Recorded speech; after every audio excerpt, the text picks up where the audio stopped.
Waktunya bersaat teduh dengan Tuhan melalui bacaan Alkitab 1 pasal sehari dalam kitab Sejarah Bangsa Yahudi, bahagian 6 seri yang pertama, kitab 1 Tawarik pasal 17, janji mengenai bait suci yang akan didirikan oleh Salomo.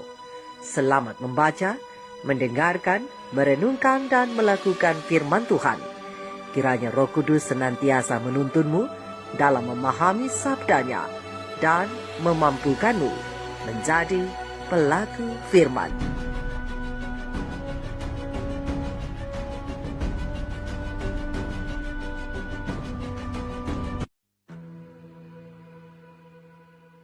Setelah Daud menetap di rumahnya, berkatalah ia kepada Nabi Natan, "Lihatlah, aku ini diam dalam rumah dari kayu aras, padahal tabut perjanjian Tuhan itu ada di bawah tenda-tenda." Lalu berkatalah Natan kepada Daud, "Lakukanlah segala sesuatu yang dikandung hatimu, sebab Allah menyertai engkau."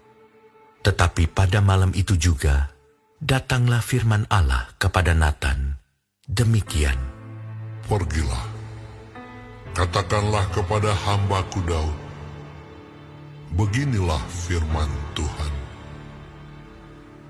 Bukanlah engkau yang akan mendirikan rumah bagiku untuk didiami. Aku tidak pernah diam dalam rumah sejak aku menuntun orang Israel keluar sampai hari ini. Tetapi aku mengembara dari kemah ke kemah dan dari kediaman ke kediaman. Selama aku mengembara bersama seluruh orang Israel, pernahkah aku mengucapkan firman kepada salah seorang hakim orang Israel yang kuperintahkan menggembalakan umatku demikian, mengapa kamu tidak mendirikan bagiku rumah dari kayu aras? Oleh sebab itu, beginilah kau katakan kepada hambaku Daud, beginilah firman Tuhan semesta alam. Akulah yang mengambil engkau dari padang ketika menggiring kambing domba untuk menjadi raja atas umatku Israel.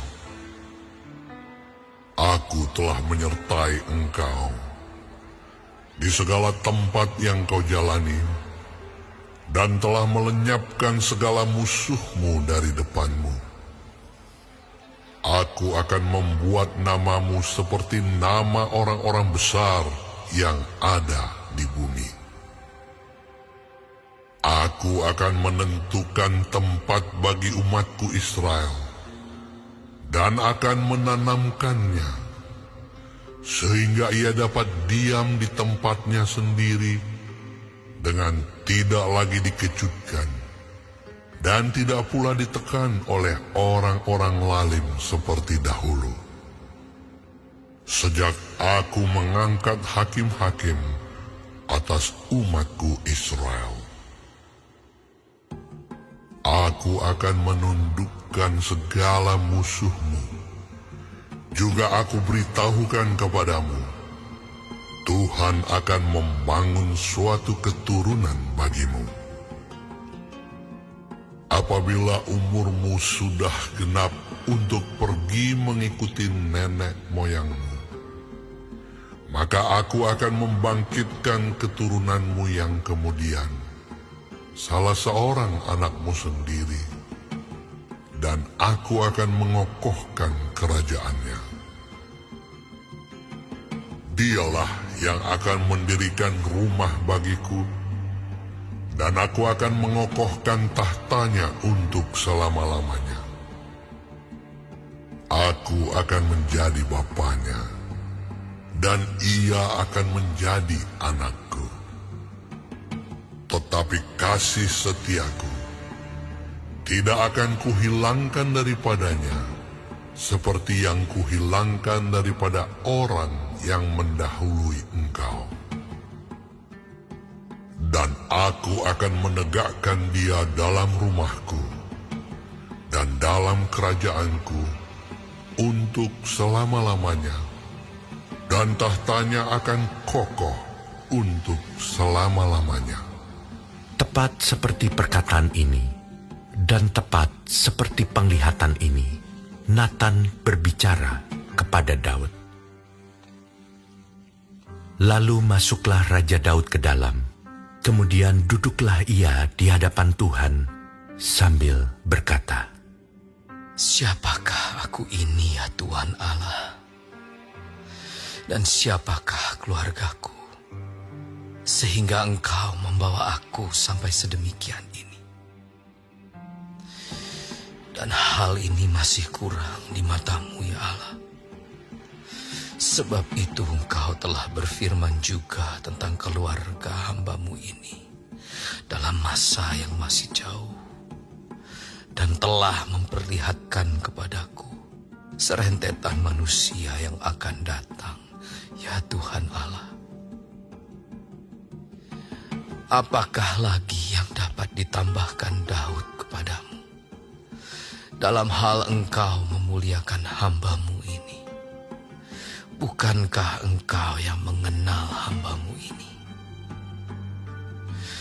Ya Tuhan, oleh karena hamba-Mu ini dan menurut hati-Mu, Engkau telah melakukan segala perkara yang besar ini, dengan memberitahukan segala perkara yang besar itu. Ya Tuhan, tidak ada yang sama seperti Engkau, dan tidak ada Allah selain Engkau, menurut segala yang kami tangkap dengan telinga kami.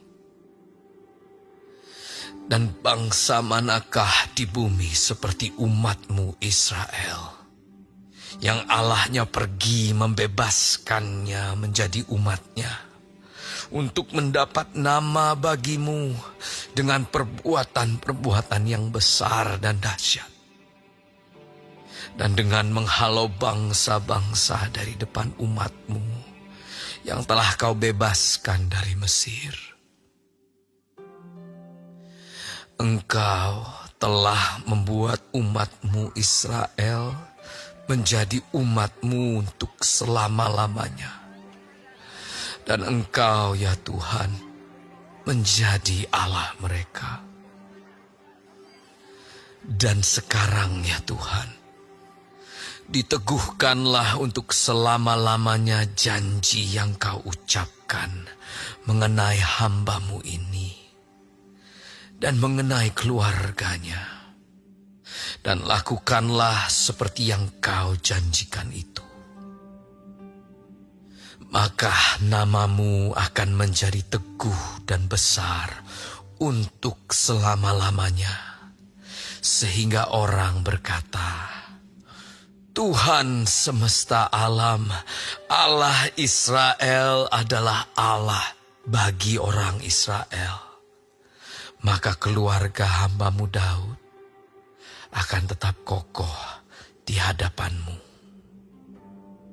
Sebab Engkau, ya Allahku, telah menyatakan kepada hamba-Mu ini bahwa Engkau akan membangun keturunan baginya. Itulah sebabnya hamba-Mu ini telah memberanikan diri untuk memanjatkan doa ke hadapan-Mu. Oleh sebab itu, ya Tuhan, Engkaulah Allah dan telah menjanjikan perkara yang baik ini kepada hamba-Mu. Kiranya Engkau sekarang berkenan memberkati keluarga hamba-Mu ini, supaya tetap ada di hadapan-Mu untuk selama-lamanya. Sebab apa yang Engkau berkati, ya Tuhan, diberkati untuk selama-lamanya.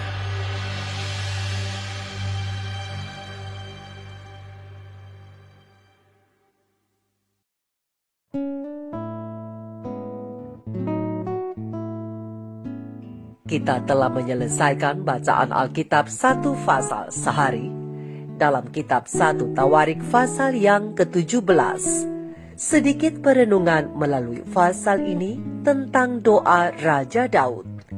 Doa Raja Daud pada ayat di bawah ini adalah menjadi kerinduan dan doa dari setiap umat yang percaya kepada Tuhan Allah. Kiranya engkau sekarang berkenan memberkati keluarga hamba-Mu ini supaya tetap ada di hadapan-Mu untuk selama-lamanya. Sebab apa yang engkau berkati ya Tuhan, diberkati untuk selama-lamanya. Terang besar Alkitab 1 Tawarik 17 ayat 27. Saudara dan saudariku, seringkali kita berdoa kepada Tuhan untuk memberkati keluarga kita. Namun sekarang yang menjadi persoalan adalah kebanyakan dari umat-umat Tuhan hanya mau menerima berkat, tetapi seringkali menolak untuk menerima tanggung jawab yang diberikan Tuhan untuk dilakukan di dalam keluarga. Raja Daud adalah orang yang dipilih Allah untuk menjadi bapa leluhur dari penerus keturunan yang olehnya Mesias hadir di dunia ini. Dari keturunan Daudlah hadir anak domba Allah yang menghapus dosa dunia itu.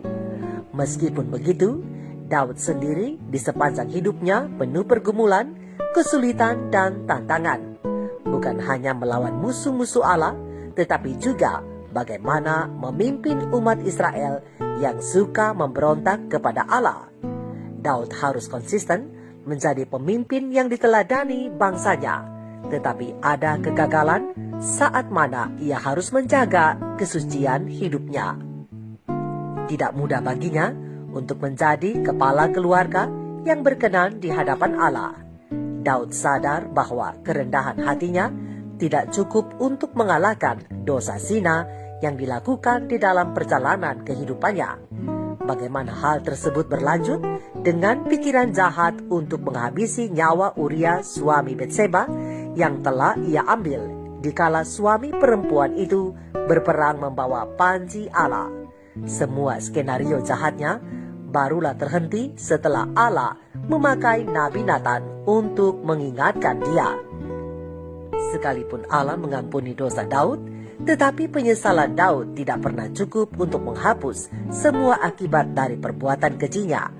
Anak yang dilahirkan meninggal, anak yang menjadi penerus yang memimpin bangsa Israel dengan jahat, dan keturunan yang berantakan. Sekalipun demikian, Allah tetap kepada janjinya melalui garis keturunan Daud. Tuhan Yesus lahir ke dunia.